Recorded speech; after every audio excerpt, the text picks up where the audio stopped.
Hello everyone, this is a 16th lecture on hydraulic engineering and machines. In the last lecture, we discussed control sections in the channel. Now we come to hydraulic exponents. These exponents are used in the computation of gradually varied flow profiles. There are two hydraulic exponents. The first hydraulic exponent M and the second hydraulic exponent denoted by capital N. Let's see first hydraulic exponent.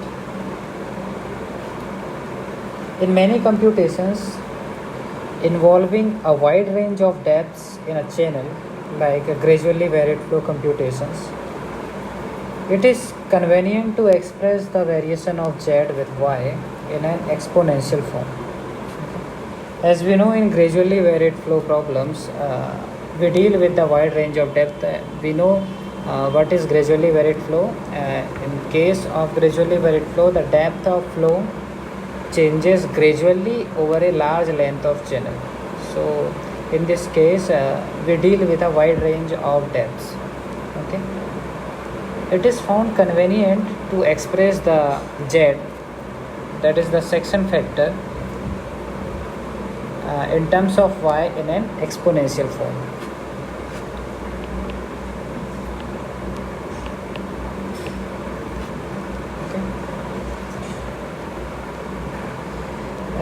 In this equation, Z is a section factor.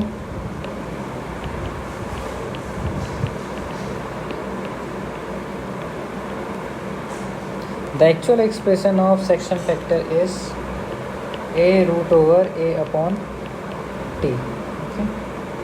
But to simplify the computation, in gradually varied flow computation, we express the section factor in terms of exponential form.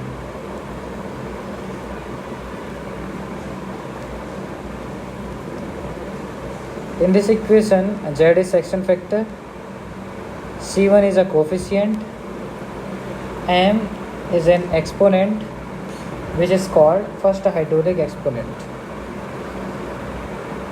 For example, let's take a rectangular channel with width B and depth of flow is small y. The section factor by this equation, area of flow is first of all square in both the sides, then this equation will become Z square is equal to A cube divided by T, Z square is equal to B cube Y cube divided by top width is B. This is B square Y cube, Z square. We can write this as C1 y to the power m in terms of exponential. Okay. Here C1 is a coefficient. The value of coefficient for rectangular channel is B square, and m is an exponent. In this case, the value of first hydraulic exponent is 3. Clear? Similarly, for other shape of channel, the value of C1 and m are different. It is found that generally m is a slowly varying function of aspect ratio for most of the channel shapes. In this plot, this is a variation of hydraulic exponent m with my upon b for a trapezoidal channel. Okay. As we can see, the value of m varying slowly with my upon b. Okay. So this is a slowly varying function of aspect ratio. Remember, for rectangular channel, the value of m is constant and that is 3, and for rectangular channel also this is constant and its value is 5. For trapezoidal channel, the value of m ranges between 3 to 5.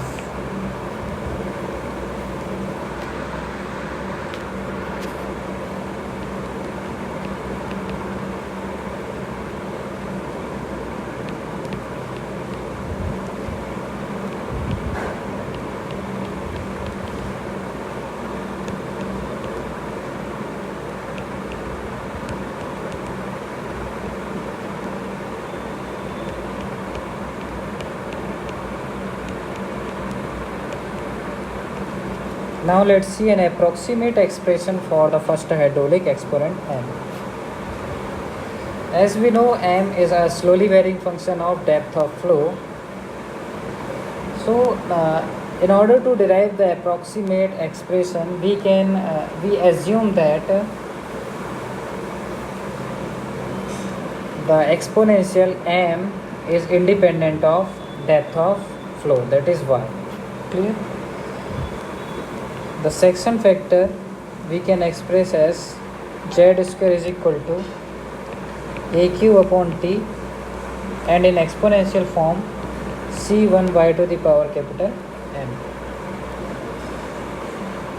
Take logarithm of both the sides, then this will be log a cube divided by t is equal to log of c1 y to the power m. This will be 3 log a minus log t is equal to log c1 plus m log y. Now differentiate this equation with respect to y. Remember, here we are assuming that m is independent of y. Differentiation of 3 log a will be 3. Differentiation of log a is 1 upon a, and differentiation of a with respect to y is dA upon dy, because a is a function of y.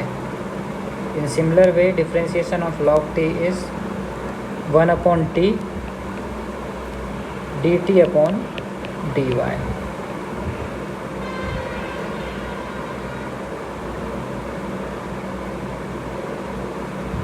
Is equal to m upon y.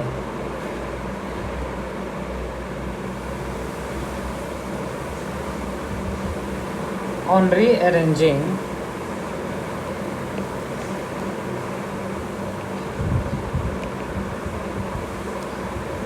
this equation, we can write it as m is equal to y upon a 3t minus a upon t dt upon dy.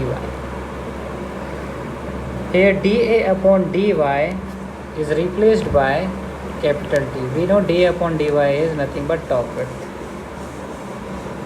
Clear?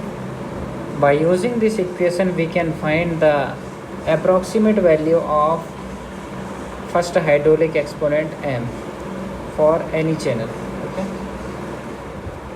Now come to second hydraulic exponent n. In similar way as we represented section factor in terms of exponential form,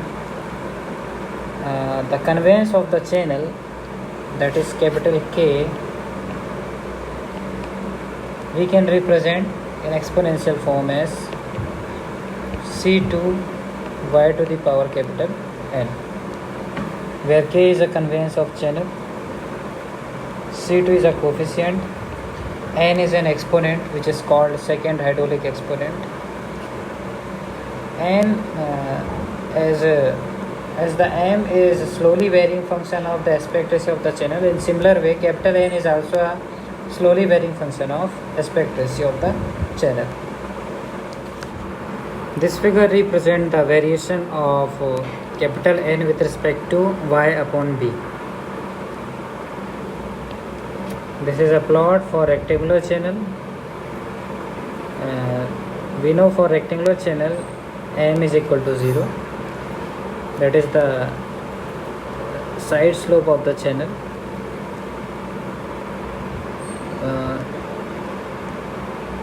This is for m is equal to 1, this is for 1.5, this is for 2.0 for trapezoidal channel. Okay. Now let's see an approximate expression for capital N.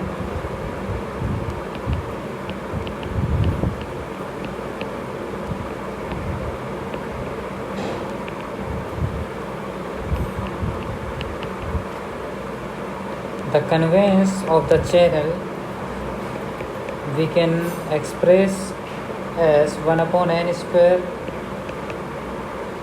a square r to the power 4 by 3. Here we are taking square of conveyance. Okay, we know that discharge through the channel a is 1 upon n a r to the power 2 by 3 s to the power 1 by 2. Okay, so this portion is called conveyance k. Okay, and the square of conveyance is this one.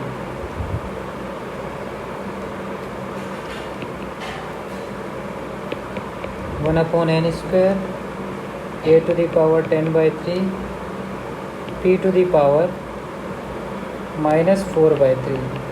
If we put hydraulic radius r is equal to a upon p. Okay. And we know in exponential form this is represented as c2 y to the power capital N. Now take logarithm in both the sides.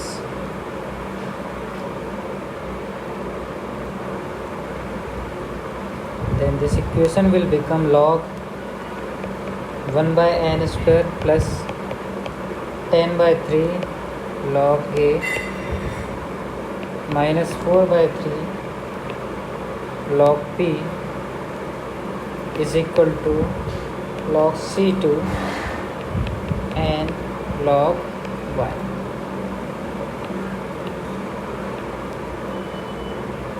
Now differentiate this equation with respect to y. Again here we are assuming that second hydraulic exponent capital N is independent of depth of flow.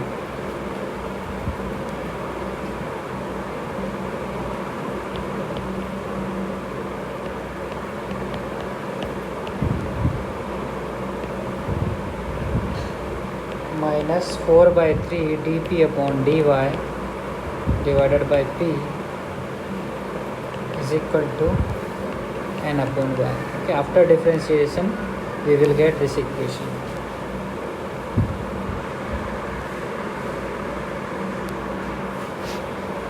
When we rearrange this equation and took n in the left hand side, then this equation will become 2y upon 3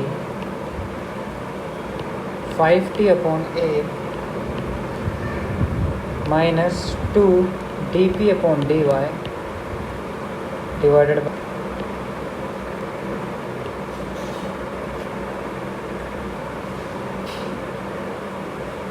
where T is the top width of the channel and P is the wetted perimeter, A is the area of flow. Okay, so this is the final approximate expression for second hydraulic exponent.